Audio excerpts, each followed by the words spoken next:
ஆசினி வணக்கம். அதாவது நடிகர் பிரதீப் ரங்கநாதன் நடிப்பில் அண்மையில் வெளியான டியூட் திரைப்படம் தமிழகம் எங்கும் வெற்றி நடை போட்டுக் கொண்டிருக்கிறது. இந்த நிலையில அந்த படத்தினுடைய வெற்றி விழா மற்றும் ப்ரமோஷன் நிகழ்ச்சியானது கோவையில் 3 இடங்களில் ஏற்கனவே திட்டமிடப்பட்டிருந்தது. அதன் அடிப்படையில் கோவை இந்துஸ்தான் கலை அறிவியல் கல்லூரி, அதேபோன்று கேஜி திரையரங்கம் மற்றும் மற்றொரு திரையரங்கம் என 3 இடங்களில் இந்த நிகழ்ச்சியானது திட்டமிடப்பட்டு முதலாவது நிகழ்ச்சியாக கேஜி திரையரங்கில் நடத்தப்பட்டு அதைத் தொடர்ந்து கோவை நவ இந்தியா பகுதியில் இருக்கக்கூடிய இந்துஸ்தான் கலை அறிவியல் கல்லூரியில் இந்த நிகழ்ச்சியானது நடைபெற்றது. சுமார் 1000க்கும் மேற்பட்ட மாணவ மாணவியர்கள் அங்கு திரண்ட நிலையில இந்த நிகழ்ச்சியில் நடிகர் பிரதீப் ரங்கநாதன் மற்றும் இயக்குனர் கீர்த்தி சரண் ஆகியோர் அந்த நிகழ்ச்சியில் பேசி முடித்து அதைத் தொடர்ந்து அவர்கள் மாணவ மாணவியருடன் செல்ஃபி எடுத்துக் கொண்டிருந்தனர். அப்போது இந்த செல்ஃபி எடுத்துக் கொண்டிருந்த பொழுது மாணவர்கள் அதிக ஆர்வத்துடன் கூட்டமாக திரண்டு அந்த நடிகர் பிரதீப் ரங்கநாதனுடன் செல்ஃபி எடுக்கும் ஆர்வத்தில் திரண்டனர். அப்போது அந்த கூட்டத்தை தடுக்கும் வகையில் அங்கு தடுப்புகள் அமைக்கப்பட்டிருந்தது. ஆனால் இந்த தடுப்புகளையும் தகர்த்தெறிந்து இந்த மாணவர்கள் கூட்டமாக அங்கு திரண்டதால் மிகப்பெரிய ஒரு பரபரப்பு நிலவியது. தொடர்ந்து அந்த மாணவர்கள் அனைவருமே அங்கு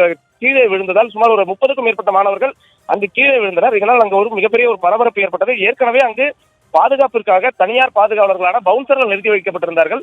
அந்த பவுன்சர்கள் அவர்களை தடுத்தும் அந்த மாணவர்கள் கட்டுக்கடங்காததனால் இந்த விபத்து ஏற்பட்டது. இருப்பினும் அந்த மாணவர்கள் கீழே விழுந்தவர்கள் உடனடியாக எழுந்த நிலையில் யாருக்கும் எந்த விதமான காயங்களும் ஏற்படவில்லை என்று நிகழ்ச்சி ஒருங்கிணைப்பாளர்கள் தெரிவித்திருக்கிறார்கள்.